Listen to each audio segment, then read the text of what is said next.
All right, welcome back to another episode of D-Pod, and we are going to do another BTS episode today. All right, so behind the staff, asking different staff mentors about their faith journey, about their background, and hearing some of the stories behind what makes them who they are. So today I have a very special guest, Mr. Agape Yu.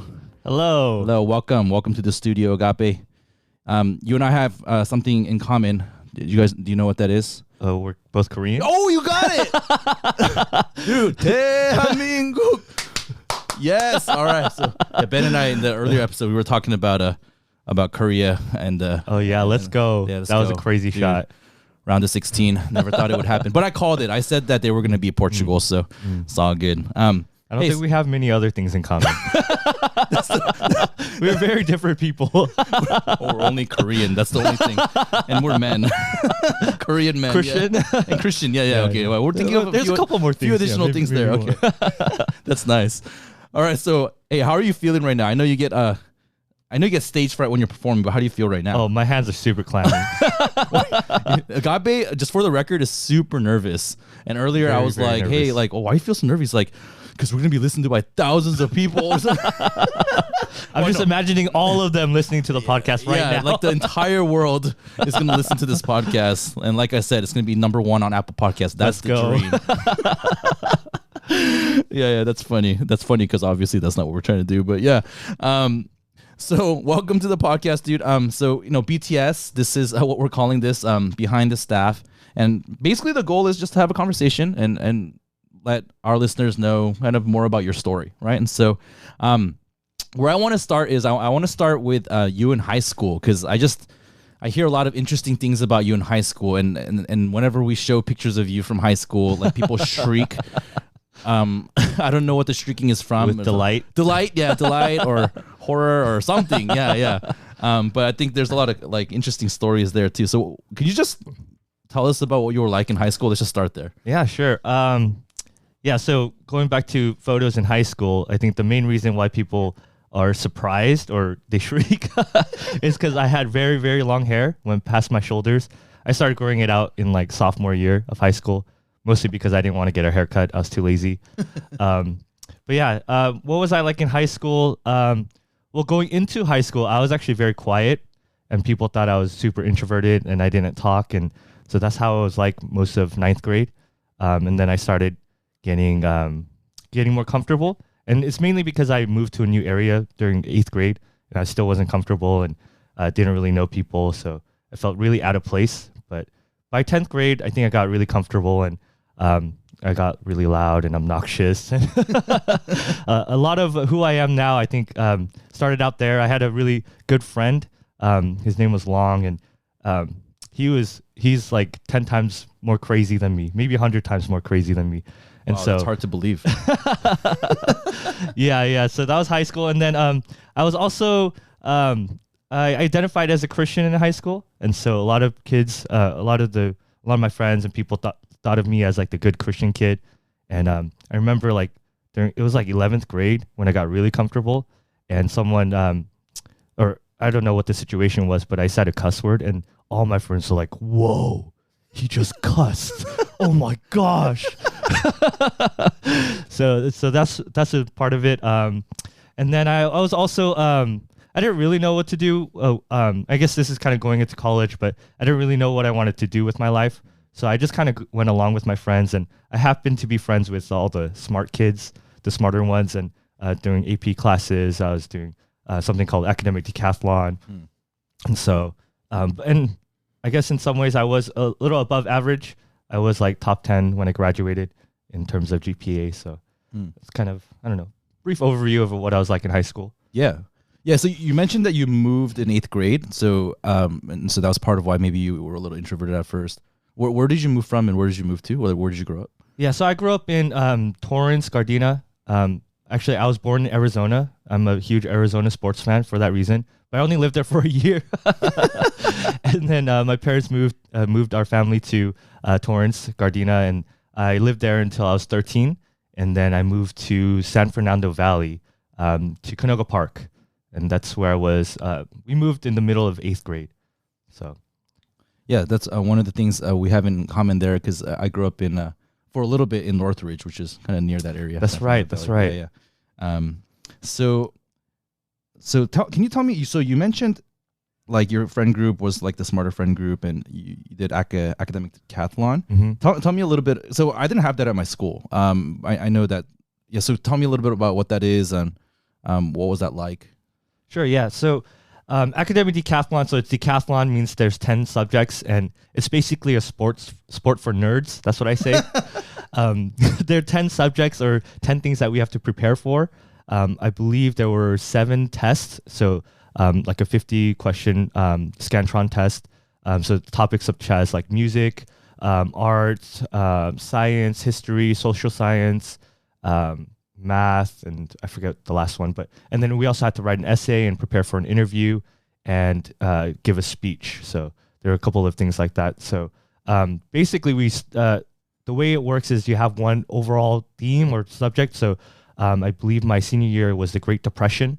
And so all the different areas, all the subjects will have content pertaining to the Great Depression. So the arts of the era, the music of the era, and we have to kind of master that material. We got this huge binder with all the content, and we just have to memorize it and take a test. And if you do well, you go to the next round. Yeah. So what was your favorite event and your least favorite event in academic? Oh, my least was speech, because I get major stage fright. So we had to prepare a speech, and then we had to do an impromptu speech, and that was utterly terrifying. My favorite, I think, probably was science back then. I think science kind of worked, or I kind of understood it a lot more than I do now. So I think that was my best subject. Okay. Yeah. And I'm making you do kind of impromptu speech right now. Yep. My hands are still clammy. Dang. All right. Nice. Well, thank you for your sacrifice by being on here. So how do you think that experience of academic decathlon, like, how did that form you as a person, or like, I don't know, what did you take away from that kind of, as you think back on it now? Like, maybe you didn't realize it at the time, but when you think back on it, your high school days. That's a good question. Oh man. How did it form me? I developed some bad study habits. That's one thing. Okay. Uh-huh. Yeah. I think I learned to procrastinate through decathlon. Because we were supposed to be studying throughout the whole year, but I didn't. I kind of started throughout the year, and I was there. Like, we would stay after school and be in the classroom for a couple of hours, and we're supposed to be studying. And I don't remember how much studying I actually did. And then I would cram at the end towards the date of the competition. So that's one thing. I think another thing is I developed my closest friends through decathlon. So like all my best friends from high school, we did at least 1 year of decathlon together, and that was kind of my relational world. Oh man, I'm not really sure how else. I haven't really thought about that question. Yeah. So yeah, that's big though, right? Like the fact that I think that is a lot of people's experience. Like, whatever thing that you give yourself to, like whatever activity you're in, like those are the people you end up getting close to, right? Mm-hmm. And I think we experience that in clubs and activities. There's a lot of camaraderie and community there, right? And then I think later on, experience that more through the church, I guess, and kind of learning to give and minister, and through that getting close with other people in the church. So yeah, I see a lot of parallels there. So I heard that there was a period in high school where you tried to do worse in school. Yeah, like intentionally. Can you tell me about that? What was the reasoning, and what did you do, and what was some of the reactions that you got? So decathlon, the way it works is there's 9 people on the team, and there's 3 like groups on the team, and it's based on your GPA. And so when you first go into the team, it's based on your previous year's GPA. And so there were 9 of us from freshman year, actually. And then going into our junior years, people started doing better in school, so their GPAs rose up. And so some people that were in the middle range were going to bump up into the top range. And I was one of the people in the top range. And so I wanted to keep our whole team together because they were my best friends. So I was like, I don't really care about school. And I don't know, maybe that I'm not sure why I didn't care about my grades, but I decided that I could drop my grades so I can go into the second level, and then they can go up, and then we can keep the whole team together. And so I started doing poorly on my tests and quizzes. And I remember one particular class, it was my English class junior year, and I bombed a couple of quizzes, and then my teacher asked me to stay after class. And then he's like, "Why are you doing this?" I'm like, "What do you mean?" He's like, "You failed this quiz on purpose." I'm like, "No, it was a really hard quiz, but it was like definitions. It was like." So he knew you were lying. He knew I was knew I was lying. Yeah, and so but I tried to fake it because I didn't want to get in trouble. And then he's like, "Tell me why you're doing this." And then eventually I said, "Oh, it's because of this and this." And he's like, "Okay, you know what? Like, I don't want you to be failing on purpose. Why don't you just do your best? And at the end of the school year, I'll give you the grades that you want." Wow.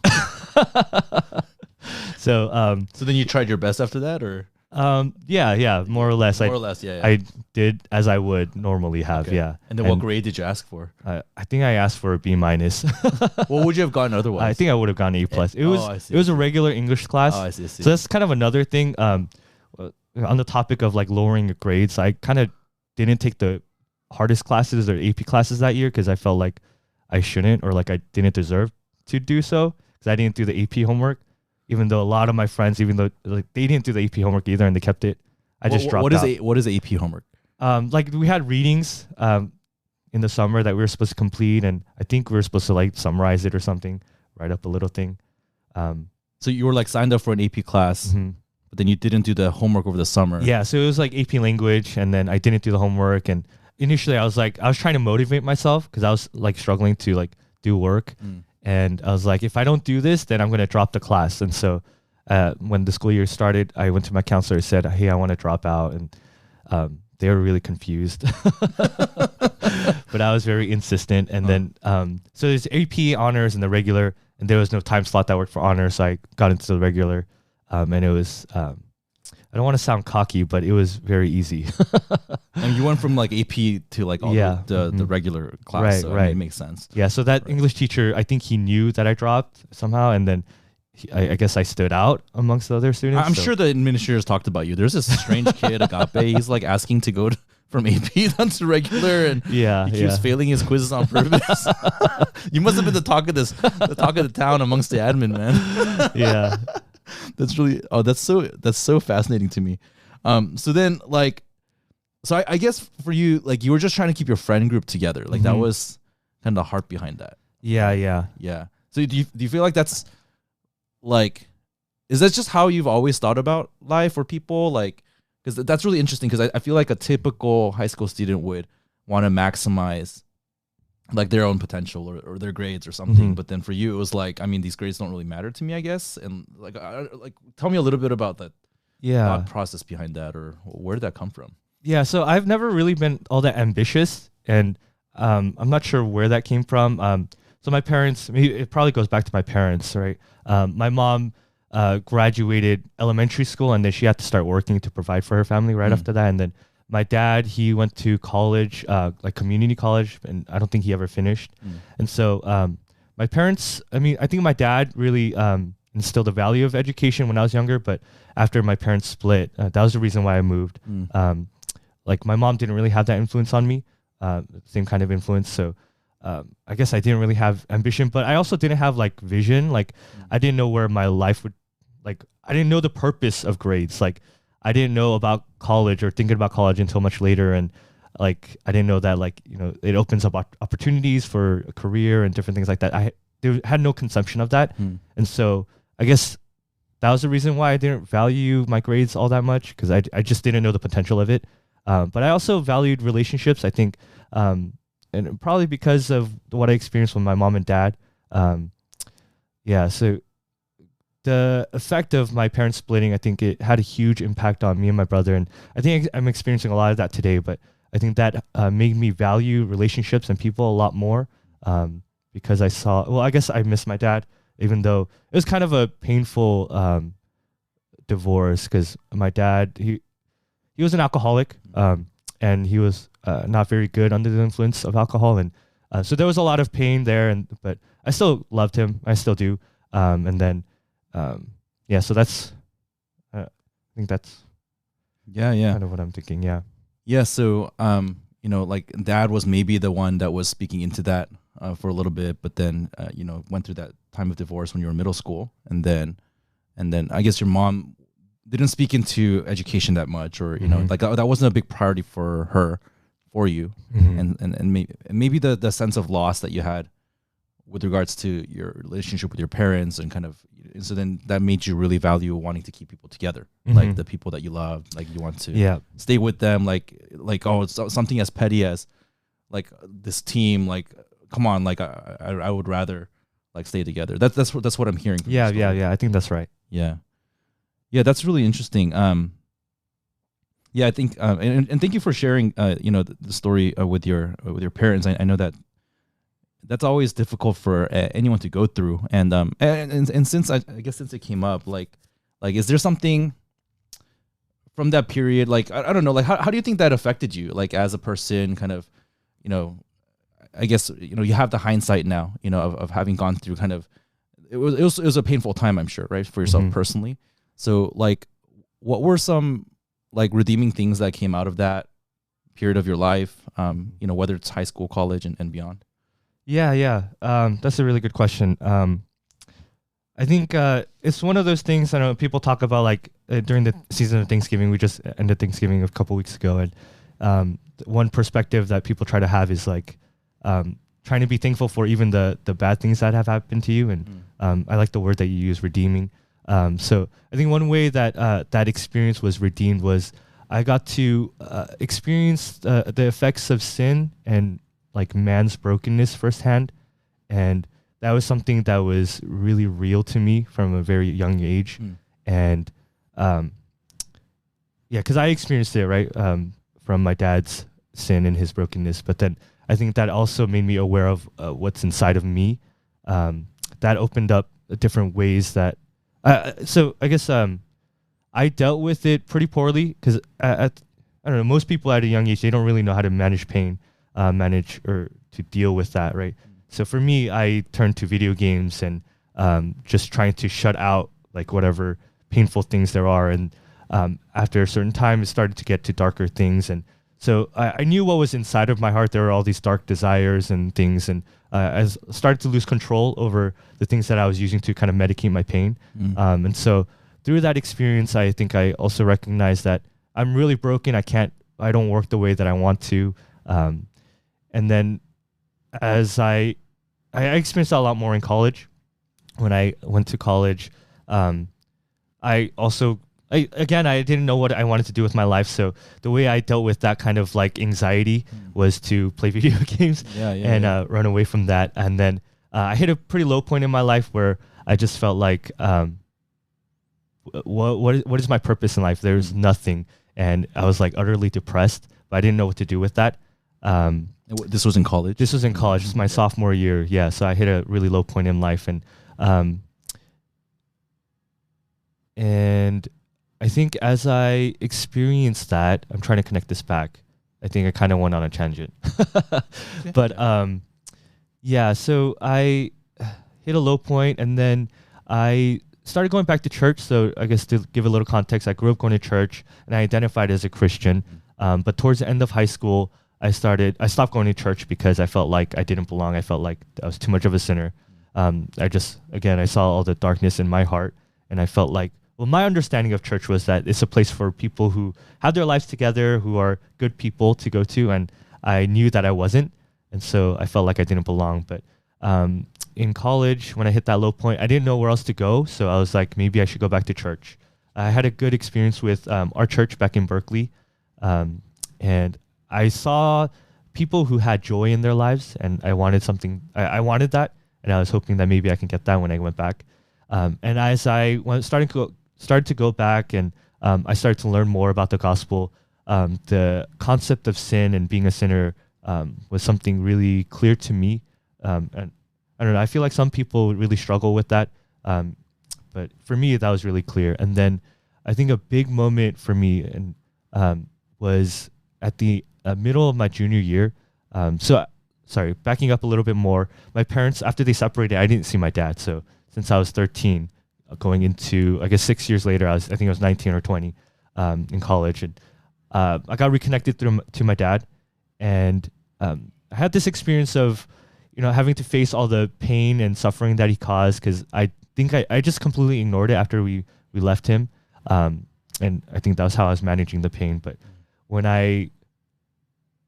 because I was struggling with this, Jesus says to love your enemies, to forgive the people that hurt you, and I was struggling with that because at the time I was really trying to live out my faith, and I tried to love my dad, but it was hard because that's hard. Yeah, there was a lot of pain. But I guess going back to the idea of redemption, I think as I saw my own sinfulness and what was dark in my heart, and I thought about my dad and what he did, I didn't see myself very differently from my dad. And I saw that if I drank alcohol, for example, I think I would have done the same things.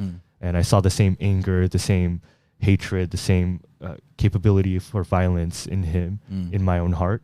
And so that enabled me to forgive him, actually. And so I had this experience of meeting him again for the first time, and it was really odd. When was that? It was it was around Thanksgiving of junior year of junior college. Okay.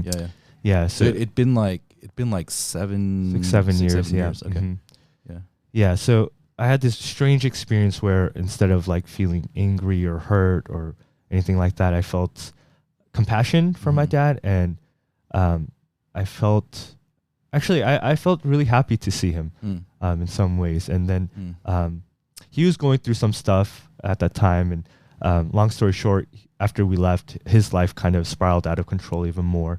He lost his job, he lost his home, and he was living on the streets, homeless. And so when I saw him with all of that and saw the consequences of his sin, I felt a lot of compassion, because I knew I knew that I could easily be in his place. Yeah, that could have been you. Yeah. So I think that, I guess to summarize, I think it really enabled the whole experience with my dad. I think it really enabled me to open up my heart to first receive forgiveness from God, because I knew my own sinfulness and my need for someone to save me from my sin. And then it also opened me up to be able to forgive my dad and to love him even after all of the pain that he caused for me and my family. Yeah. Wow. Yeah. Thanks for sharing that, man. It's like, I mean, that's probably one of the most painful memories for you, kind of in terms of formative memory, growing up. And, and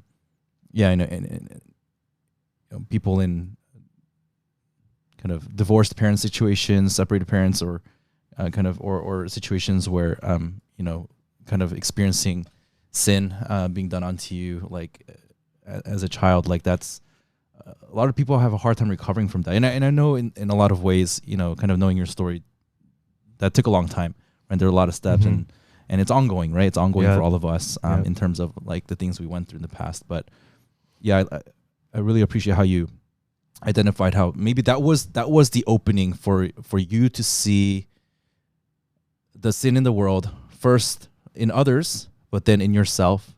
And then as you saw it in yourself and you received forgiveness through the gospel, that enabled you to understand where you're maybe a little bit of your dad's situation, and to have compassion on him instead of just having anger on him. Yeah. So thanks for sharing that. It's neat how God redeems those things, and I think he's going to continue to do that. I think I think even in the past couple of years, I know you've been kind of working through different things with regards to that. So I think for your story and kind of what you're sharing there. So maybe we can talk a little bit more about kind of college, because sort of kind of your story, it took us there. And so how did you? Okay, like I guess it's gonna lighten the mood a little bit, but how did you choose Berkeley? What did that journey look like from academic decathlon to Berkeley? Yeah, so it's kind of funny actually. In 10th grade, I had this opportunity to, there was a scholarship for a full ride to Berkeley, and I entered, and I was actually one of the finalists, and I remember feeling like I really didn't deserve it. I saw my work ethic, and I saw different people around me. One of my best friends, she was a really hard worker, but for some reason or another, she couldn't do as well on tests, and different things like that. So she couldn't rise up, or she couldn't get to the top per se. And actually, for this particular scholarship, she was out of the financial range. You have to be under a certain financial, or your family, right? So she was underqualified, but her dream school was Berkeley. And so I think I felt really bad that like I didn't work that hard, and I'm like about to get this scholarship. And at the time, like one of my teachers who really liked me had a friend who was a judge there, and from what I heard, it sounded like I would probably take or I would get it. Get it? Yeah. Yeah, and then so I just felt like I didn't deserve it, so I actually dropped out. Wait, you dropped out? I dropped out. You said like I don't want to do this anymore. Yeah, and man, my teachers were so mad at me. Yeah, so Wow, this is my first time hearing the story. Wow, okay. yeah. So from the beginning, from early on, it seemed like maybe I should have gone to Berkeley, right? God was trying to teach, like trying to bring you to Berkeley early on. Yeah, it's funny. So actually, I also didn't really understand how good of a school Berkeley was at the time too. So for me, it was kind of like I feel really bad about this, like I don't deserve this. But I was also like I didn't really understand like how big of a deal that was. So later on, coming senior year, when I'm applying to colleges, I just applied to the same schools as my friends did, right? But I didn't do all that much research, and like I did not know how good of a school Berkeley was until I got there, and people said this is the #1 public university. I was like, oh wow, it is. So, although Huna would fight you on that, she would say LA is, but at the time, I believe Berkeley so. was still the #1. Yeah. So I applied to several UC schools. I applied to a couple of private schools, and I ultimately chose Berkeley because I heard the weather was cool, and I lived in the Valley in LA, and it got really hot, so I was avoiding that. And then I also wanted to get away from my family. At the time, me and my brother weren't getting along very well, and I guess after we left my dad, my mom depended on me a lot. I think I couldn't bear that burden of responsibility, so I wanted to leave that. I wasn't the best son at the time, but so for those reasons, I decided to go to Berkeley, not knowing how good of a school it was, not knowing what major to major in. I actually went in as a math major, and very quickly, I think in a few weeks, I was like, nope. But yeah, so that's how I kind of ended up at Berkeley. Yeah. Okay. And what did you end up majoring in? I majored in cognitive science, and that's a whole nother story. I don't know if we want to get into that. Yeah, maybe for another day here. Yeah. Okay, so you came in not knowing what school you were coming into. So then how did you get connected to our church? So the church that I went to in high school, their senior pastor, my youth pastor, his sister was a part of our church, and she's one of the elders. It's Esther King, Will and Esther, and he connected me to people in our church. And actually, one of my youth leaders, he was one of the volunteers there. He's not connected through, I guess, family, but he really cared for me, and he really wanted me to get connected in church in college. So he really pushed for that, and so I got connected to one of your peers, Isaac Song. Oh yeah. Yeah. So he actually emailed me, but I ignored it the first one because at the time I did not want to go to church because, like I said, I was like on my way out right. at the end of high school, and but he emailed me again, and I felt really guilty. I think a couple weeks later, and so I decided to meet up with him. He said he wanted to just catch up or get boba together. So I remember meeting up with him. I think it was at Sweethearts. That was my first boba in Berkeley. I thought it was amazing. I still do. Sweethearts boba. Yep. It's the best boba. I don't know if it's the best boba, but Agape tastes the money, right? Like, if it's it was cheaper, very cheap. If it's cheap, then it tastes better. So yeah. So I got connected to Isaac, and then I came out a few times, but again, I felt out of place. Not just because I felt like I was a sinner, but I saw people who were so happy. So I kind of referred to that earlier. Saw people that seemed to have like true joy, and like they didn't care about stuff the way I saw other people care about. And I saw that they really cared for people and I received that. I was the recipient of that, but that made me feel really out of place because I didn't have that kind of joy or that kind of love for people, and so I stopped coming after a few weeks. And so, so then can you let's kind of pursue that. Like, sure. So you stopped coming. So then where did your life go after that? And how did you, because you obviously came back at some point. So how did that trajectory happen? Yeah. So actually, to clarify, I only came a few weeks in the beginning and then I dropped off for a little bit. And then there's a winter retreat. And I actually came to the winter retreat my freshman year. Oh, okay. And I made a significant quote unquote decision at the retreat. I think the messages, I don't remember what the messages were about, but I remember them hitting me pretty hard and like I cried and everything. But you cried. Yeah. And then I think I had that experience. I think a lot of Christians do. That's like, they make a commitment before God and say, hey, God, I'm going to change my life and I want to follow you. And I kind of had that moment. But after coming back from that retreat, I experienced my sin really hard after, I think, a few days. And then I was like, oh, well, I got disillusioned from that experience. I was like, what happened? Like, I thought my life was different now. And I think the root of that was I didn't really understand the gospel, and so I just felt like I shouldn't go back to church. And so I dropped off again in the spring. And then I actually came back in the summer. So I was like pretty on and off. For like a couple of weeks, and I would disappear and then come back. And then, so that experience actually, like the same exact experience happened sophomore year. I dropped off at the beginning of the year, went to winter retreat, made a quote unquote decision to follow Jesus, and then fell back and got disillusioned. And then it was at the end of my sophomore year, that's when I hit my low point in college, kind of what I referred to earlier. By that point, I was doing okay. So freshman year, I did okay in my classes because a lot of it was like repeats. So like I took calculus, I took physics, the things I did in high school. But then as I started taking new subjects and new classes, I came to the end of myself, like, because it was really hard for me to understand. And I realized I wasn't as smart as I thought I was or that I experienced in high school. And as I struggled with that sense of like inferiority and just feeling out of place, I was like, I don't know what to do. And again, I didn't know what to do with my life and I didn't know what classes to take. So I took a bunch of general ed classes. Like, I don't know why I took OChem. Like, I took OChem. You took OChem? I took OChem. That's such a hard class. I know.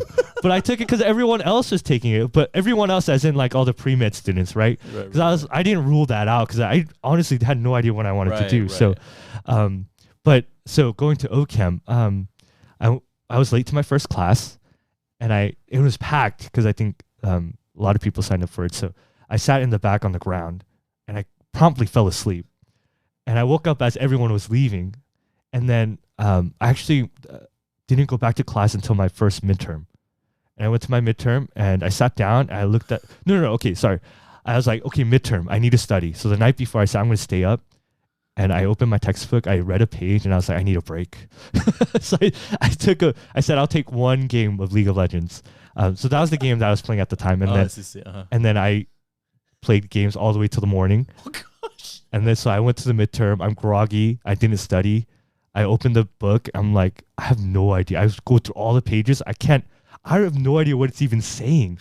But I wrote my name down and I was like, oh man, this is embarrassing. I can't get up.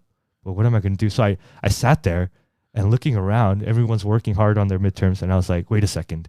If I just turn it in, I can go home and play League of Legends. So I got up after 5 minutes. So I was definitely the first person who submitted their midterm. Wow. And I don't know what other people thought, but they probably knew I didn't answer anything.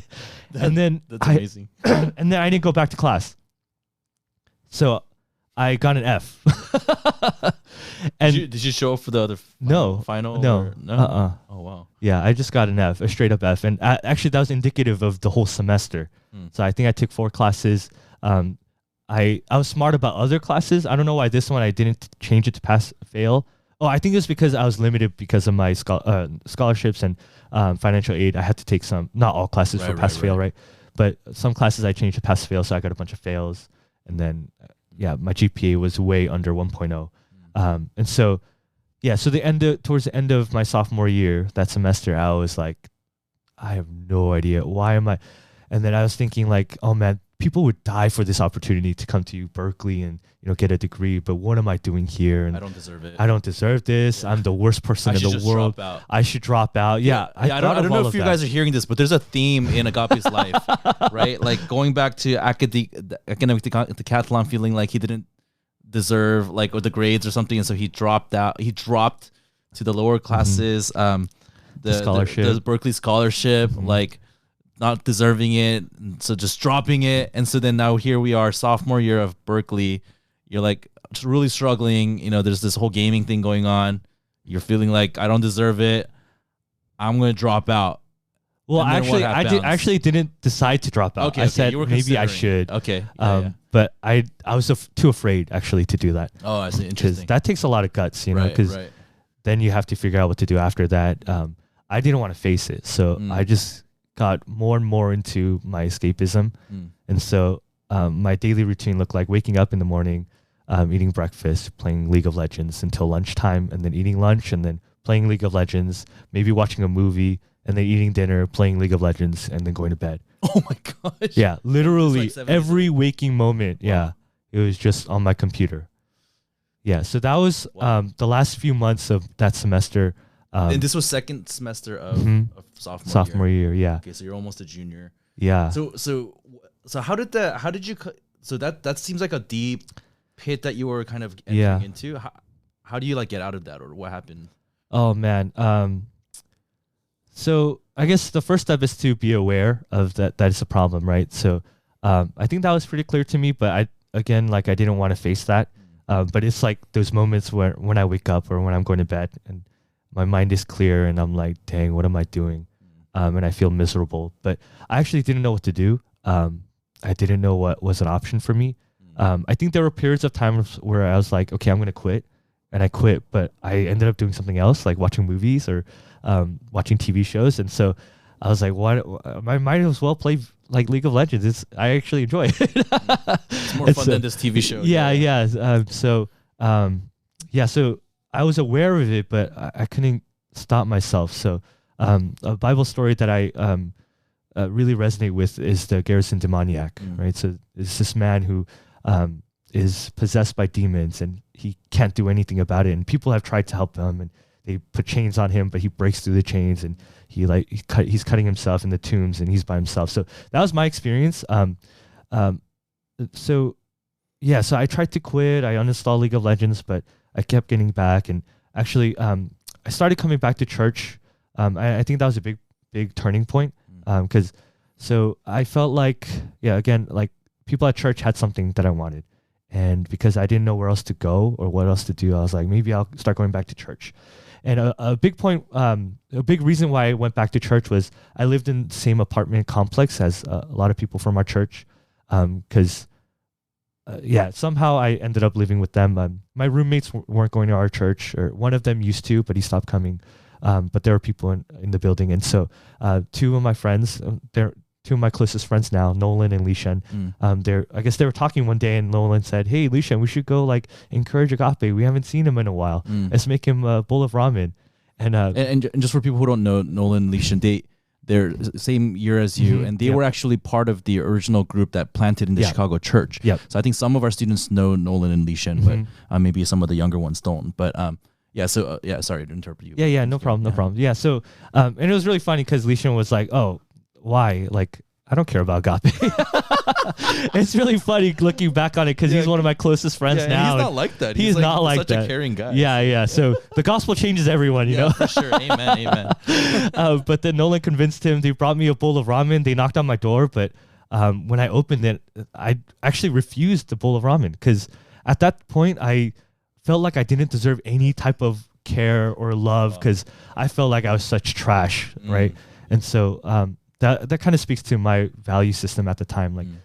It's very works-based, right? So, but they insisted and they left it on my doorstep and then they left. And then I was like, okay, I guess if it's here, I'll just eat it. And it was the best bowl of ramen I've ever had. And the warmth of the broth and the ramen, I guess it cracked something in my heart. And so, and then I think at that point I was like, maybe I can go back to church actually. So that was a very pivotal moment. And so I started going back to church and then people knew about my gaming addiction and what was going on. And so I guess this kind of leaning into the summer. And then I would make commitments to stop gaming, and I would tell my friends like, hey, I'm going to stop gaming. Can you keep me accountable and different things like that? So again, going back to the Garrison Demoniacs, they were kind of helping me in some ways, like making sure like I'm not gaming or trying to be with me, and so that we can study together. I was taking summer classes at the time as well. And at the time, were you on AP at the time? Yeah. So backing up, I don't remember my GPA exactly, but it was like under 1.0. And so I was on probation. And so if I didn't get above a 3.0 by the end of the fall, no, above 2.0. Yeah. I need to get a 2.0 in the summer and fall. So I would get kicked out of school. So. Right. Yeah. So I was, but it was really difficult still. I would have relapses. I would install it back, or I would go off by myself and play video games. So I had this like constant experience where I couldn't stop myself. And then there was one moment, one day, I think it was in the fall of junior year, where I was consistently coming out by then. And then, but one Sunday I stopped. I didn't come, and because I woke up, I don't know, I guess I felt miserable and I needed to medicate. So I played video games. I installed League of Legends, and I didn't come to church. I got a bunch of phone calls and texts, people asking me if I'm sick, and they're worried about me because you just like dropped off the exactly face of the planet, and I didn't respond. Yeah. right. But I was deep into it. I was right back where I was. And then I remember it was like in the afternoon after church service, I hear knocking on the door, and I didn't open it because I kind of knew who it was. By the sound of their voices, they're calling my name, right? And then they opened the door. I realized I didn't lock it, and so they came in, and this like dread came over me. I'm like, oh no, I'm caught, right? And then so my friend Lisha, it was my friend Lisha, and he came and he was like, what are you doing? And he closed my laptop, and then I was like, oh my gosh, what are you doing? But at the same time, I had this experience of like, wow, thank you, because I felt trapped, but I also felt like, man, I really need this. So I was like this torn person. So the Garrison Demoniac, he comes before Jesus, right? He falls before him, and he says, Jesus, like, what are you doing here? But he's also like, calls Jesus Lord. And so I had that experience. Like, I knew I needed to be helped, but I didn't want it. And then Lishan did this crazy, absurd thing that I don't really recommend to people. He told me to open up my laptop and log in. And then he said, I'm making myself administrator of your computer. Wow. And then he went to the settings and set himself as the administrator, so I can't install anything. So wow. Yeah, and that's and bold, actually man. I was That's so bold. thankful actually. Wow. So that was a big turning point for my addiction. So I literally could not install it. So that helped me a lot. Huh. Yeah. So That's crazy. I don't know if I'd recommend it, but it helped me. So it was good for me. Right. Looking back, It's part of your story, man. Yeah. So and I think that helped me. I guess I was able to spend my time better. And then so I guess going back to the question was how did I get out of that addiction, right? So it was that, and then a lot of people helped me. So Lishan wasn't the only one that helped me through that. So I had a bunch of friends from church. They not only did they keep me accountable, but they helped me study, and they helped me, I guess, to lay my burdens down. So whatever was causing me to be stressed out, I could talk it out with somebody, and they could pray for me. And I realized I didn't have to carry everything by myself anymore. That's what I had to do before. And actually, it was I got to start opening up about what happened in my childhood, because I think that was something that was totally unresolved, and started to experience healing through that experience. And so as that happened, I think my need for video games became less and less. And so I guess. Yeah. I mean, there's a lot there, man. It's just, I mean, just the fact that, like, when you're deep in an addiction or, some pattern, often we tell ourselves, like, I'm gonna come out of this, right? Or maybe we even pray to God and ask God, like, please help me with this. And sometimes God does that, right? Like, I mean, there's stories of, like, my dad's story is sort of like that. Like, he was a, my dad was also an alcoholic growing up, but then when he became a Christian, overnight he just stopped. Like, it was almost a miraculous intervention. And there's stories like that, right? Yeah. But there's a lot of stories that are not like that. And sometimes the way that God chooses to work is through people. It's through outside help, right? Coming in. And I think your story is a great example of that, right? Yeah, I like how you brought that up, because I think that kind of speaks into my core misunderstanding of what it meant to be a Christian, or what it meant to follow Jesus. Because I always felt like you had to do it yourself, like you had to change yourself, like, and that God wouldn't be pleased unless you fixed yourself, right? So, and I think if that were to have happened, like I totally wouldn't have understood that God accepts us as we are, right? And I totally would have seen myself as this like capable guy that God is impressed by, or something like that. And so maybe like looking back, I can see that maybe God was like, I need to teach Agape, like, actually, I love him like the way he is. It doesn't matter if he's as broken as he is now, or if he's cleaned up. It doesn't really matter. And so I think through that experience, I got to realize, man, that's like God's love for me and for everybody is so amazing.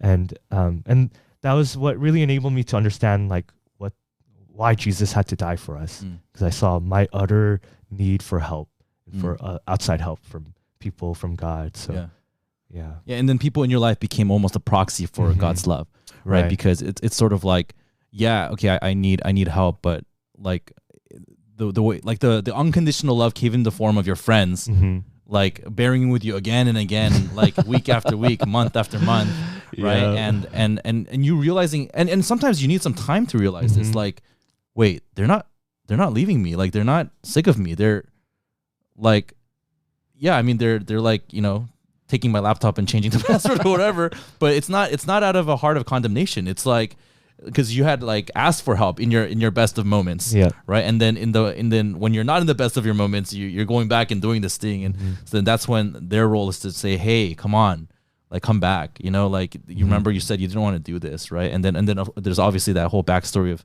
you having been in academic probation, and they're trying to help you out of that too. So it was basically like your entire small group or whatever, like your circle of friends kind of coming around you in that way. So dang, there's a lot there. There's so much I want to ask you about gaming, because I feel like that's just such a huge part of your story, and I briefly talked about it with Nicholas in my interview with him too, but like maybe could you just tell me a little bit about like what is it about gaming, or maybe because you mentioned League of Legends a lot, like, so what is it about that's so like besides the escapism part, so that's a whole topic, right? Like, because you had a lot of hurt in your life, and so that was one of the ways in which you got yourself to not, instead of dealing with it in a kind of maybe a more mature way, you chose to not deal with it and should live in another world. So there's that whole topic of escapism.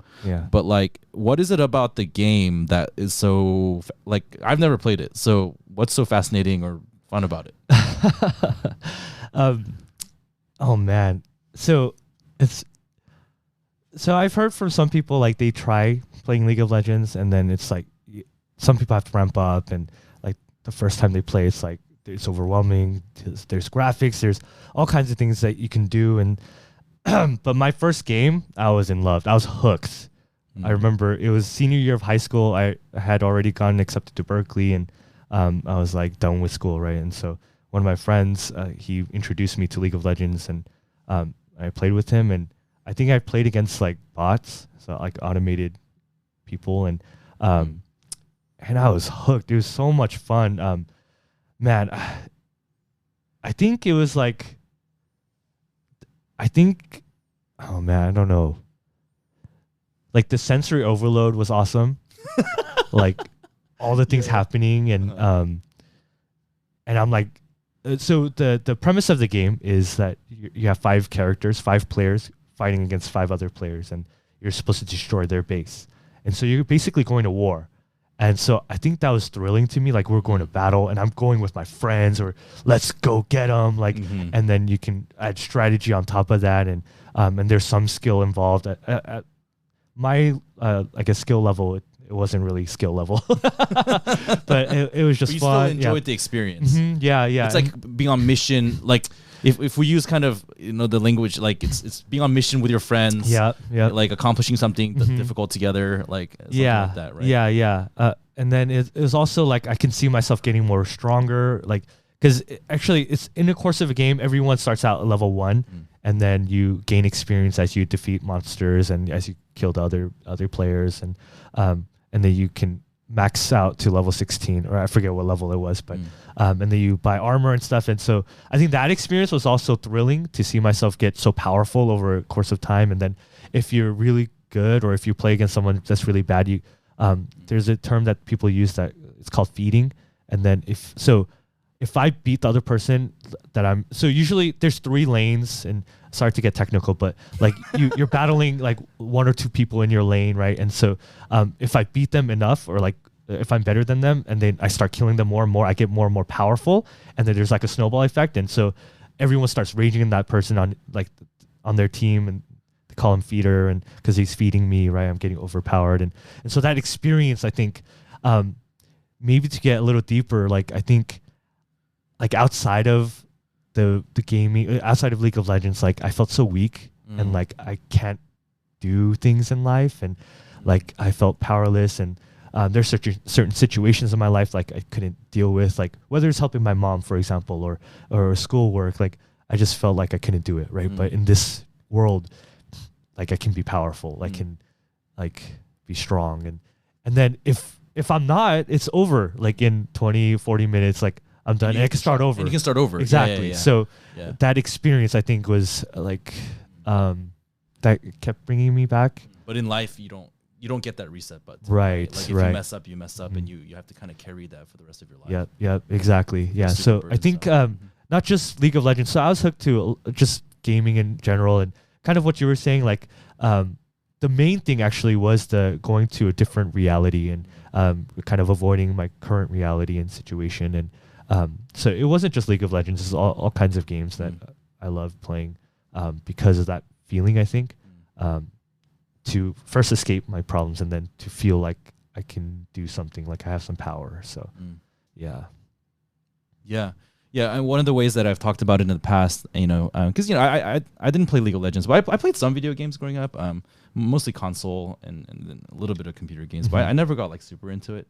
But it's this experience of like, it's like what you said, like there's mastery involved, there's ownership over some mission, there's like camaraderie, doing it together with people, and then like you get to do all of this and experience kind of the dopamine rush of, and the adrenaline of going to battle and maybe being victorious. But then the thing with gaming is that it doesn't require you to like actually put down anything. There's no cost involved, except maybe like, time and, failing classes. And there's definitely costs involved, but like, it's not like real life relational costs, right? Like where you have to like talk with someone, or you have to like have a difficult conversation, and like those things are not involved in the game. And if you don't want to, then if you don't like it, then you just turn it off and then you move on to the next game, right? And so and that's why it's this like virtual reality. It's not real. It's and that's why it's like a form of escapism, as we talk about. So yeah. So when did you realize? I mean, I guess we went into that story like in terms of like how it became a problem for you. Like I think that's plenty clear. But like, what did you? I guess what are some lessons for yourself through all of that? Like through your experience with games. I mean, it's been you don't really play video games regularly anymore. Like I think you're too busy to do that. Like it's like kind of how have your thoughts around games evolved over the years? Like what are some of your takeaways? What kind of advice would you give to your younger self or to younger ones with regards to this? As I consider you an authority in the area of gaming because of all of your experience. So I feel like your advice and thoughts on this would be really valuable, actually. Yeah.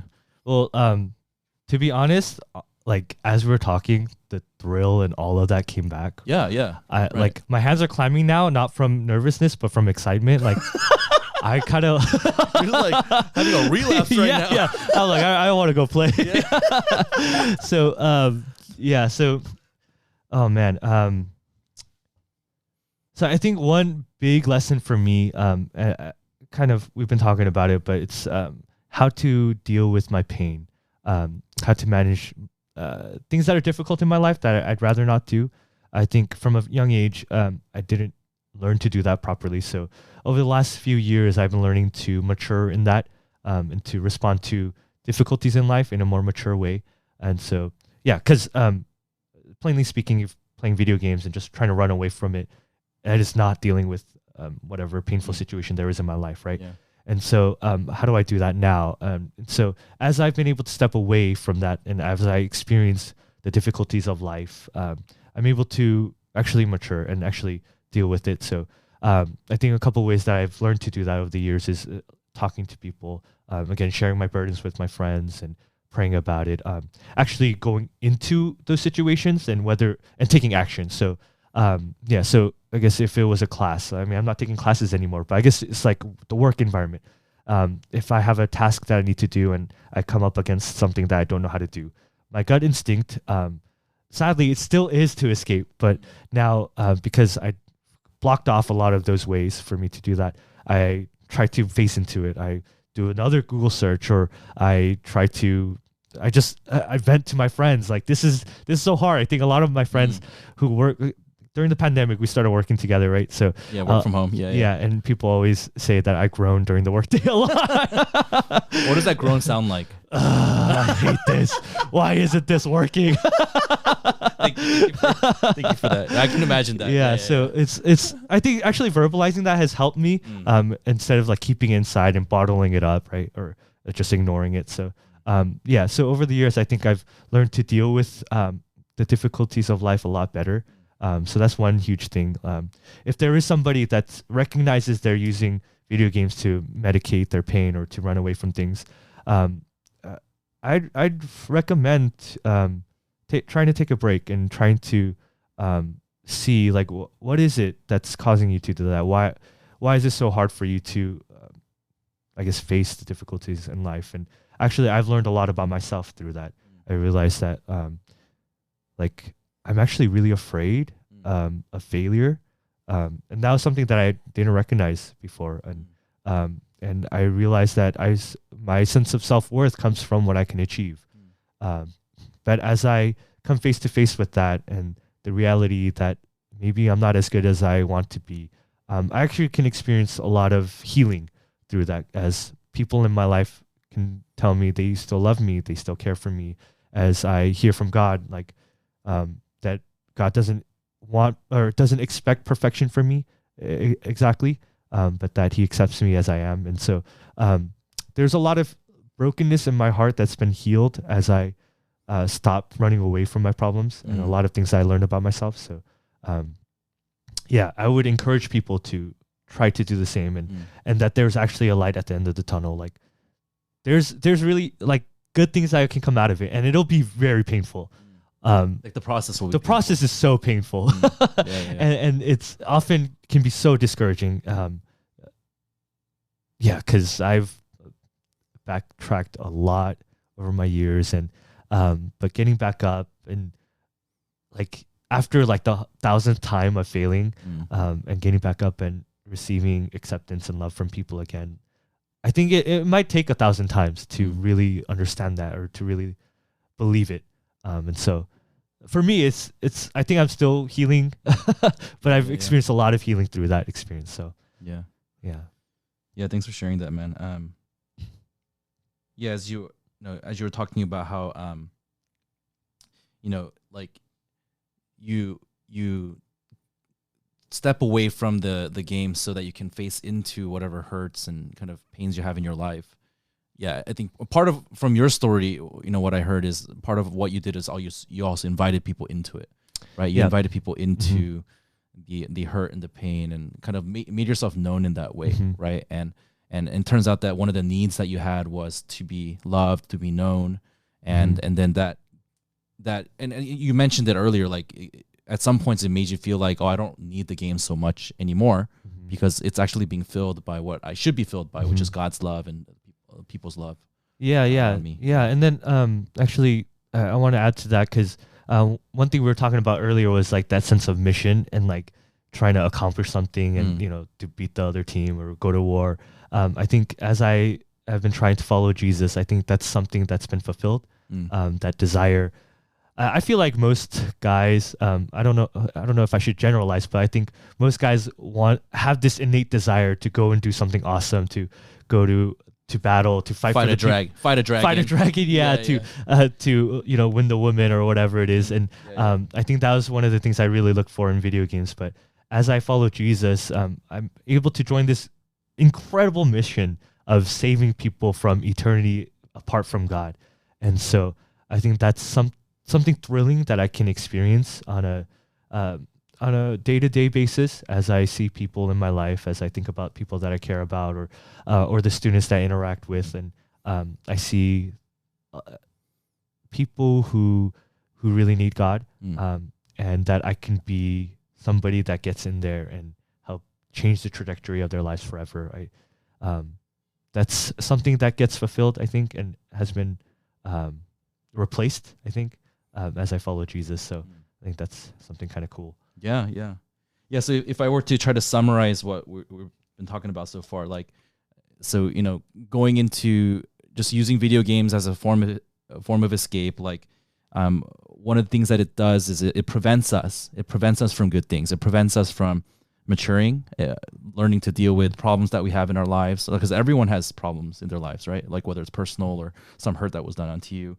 And then because of that, it also prevents genuine healing, because instead of dealing with the issue at hand, we just keep running away and living in this other world. And then it also prevents us from experiencing maybe the fullest, most exciting kind of life that God wants us to live. Like God calls us soldiers for him. We're soldiers for Christ. We have a mission to rescue people who are headed towards hell.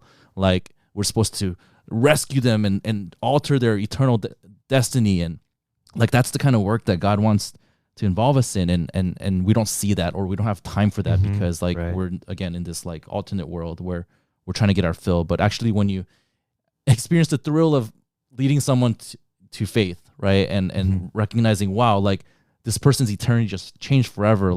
There's something about that that's so fulfilling that you can't get anywhere else, right? And that almost becomes like a new high that you try to achieve or something like that, right? All right, well, we've talked about a lot in your story, and so I've been doing this at the end of every episode of BTS, but I'll give you a chance to just ask me one or two questions, whatever's on your mind right now, whatever you're curious about. It doesn't have to be deep or anything, but just your chance to do a little reverse Q&A to me. Okay. Before we wrap things up. Yeah. Sure. Actually, I was thinking about earlier you mentioned that your dad was an alcoholic, and I think you've mentioned that before, but I haven't actually heard from you what your experience of that was. Yeah. That'd be interesting to hear. Yeah. So he drank a lot. I mean, I have early memories of him and drinking at home, and but he wasn't he wasn't abusive or anything like that. But he did drink a lot, and that was the primary social activity that he did with all of his friends. And so I just didn't have a good impression of that. I think things were a little more tense at home, when he was drinking a lot and things like that. And but again, when they started going to church and became believers, that was when I was when we started going to church when I was in first grade, and then I think third grade or fourth grade or so, that's when they at least made their kind of first significant step of faith. And that was around the time where he just stopped drinking altogether. And so I don't know, I actually didn't think much of it at the time. I just thought it's better. I'm glad that he did that, right? And so I didn't really know how to process it. But I think that's actually one of the reasons why I really with regards to alcohol, I'm in the camp where it's better not to touch it, because I just for all sorts of reasons it just leads people down the wrong path in all sorts of ways, and I don't trust myself in that. And so it's something that I've avoided all my life. Even before I really became a Christian, I didn't really believe in drinking. I guess I just didn't like that culture. So yeah, that's interesting. I actually I am a self-proclaimed alcoholic, even though I've never tasted alcohol. Yeah, that's interesting. Yeah, because I recognize I think a lot of people, they drink. One of the reasons they drink, of course, it's for social activity, but it's also to run away from their problems, right?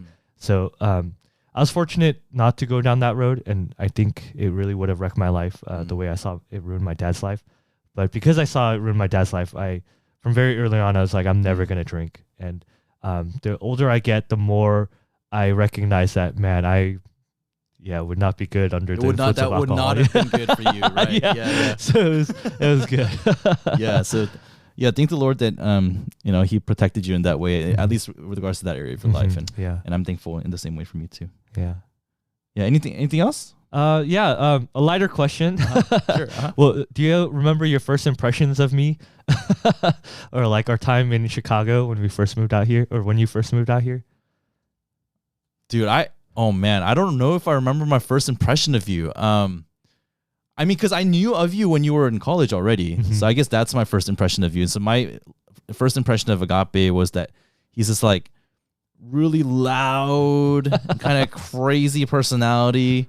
And but I didn't think much of it actually, because back in Berkeley at that time, I think there were like 2 fellowships. Like there was Koinonia, which you were part of, and I was still part of Acts 2 Fellowship. And there were kind of these like there was a little bit of a stereotype, like Acts 2 Fellowship was slightly like the quieter, nerdier like group, and then Koinonia was sort of the wilder, like loves to have fun and kind of slightly rebellious, like kind of there were those 2 personalities. So I just thought like Agape is like their mascot or something. So.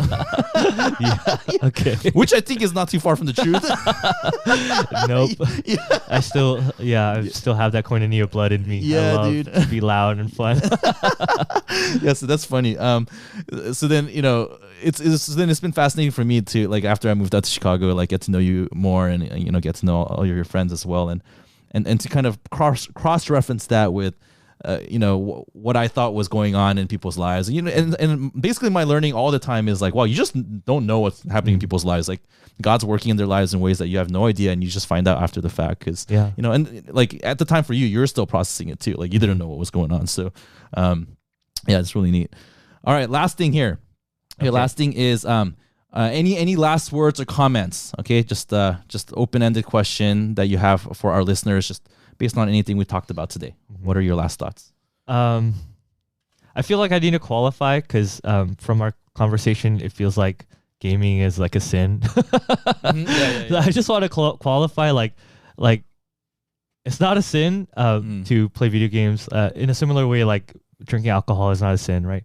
But I think the way that we use it, or the way it can manifest in our lives, can become destructive. And so yeah, I don't want people to like walk away listening to this and feel like, oh man, I need to like quit gaming. Actually, maybe they should. Actually, that's a good thing, but not to feel like it's like such a bad thing and like we need to make a rule like we shouldn't play video games, right? But it's because it can have a destructive, it has destructive power to take over a person's life. And and I guess if people are able to, manage it and not let it take over, maybe it's okay. But I don't know. We've been talking about, we went to Romans recently and talked about the weaker and the stronger brother. And so as the weaker brother, I'd appreciate it if my stronger brothers did not, I don't know, if we could together, do a little bit more with our lives too. Like we were talking about earlier, like joining this greater mission in life to save souls. Like, let's do that instead. Like, so I want to qualify, and then also to like I don't know, call us all to something better. Yeah. It's like, it's technically fine, right? It's technically fine, and yet it's the whole principle of like all things are lawful, but not all things are helpful. And so maybe this falls under the category of things that are like, we have to ask the question: is this helpful or not? And from there, that's where we go. Yeah, so it's not a sin, but it can cause sin. And in your story, like it caused a lot of further pain in some ways, right? And sort of delayed that healing process. Right. And for the sake of just being realistic about the fact that that's what a lot of people go through, like, yeah, maybe we should be mindful of how we spend our time. And like I think we mentioned this earlier, but it's not just about gaming, right? Like this applies to a lot of areas of life. So, yep. All right, well, thanks, Agape. Hopefully your hands are not super clammy anymore, and we got through it, man. So thank you for coming on the program here. And so as per usual, as the outro song goes, you're welcome to leave us any feedback or questions or topics that you want us to cover. Okay, the link is in the show notes. It's bit.ly/dpod-ama. All right, we'll see you next time.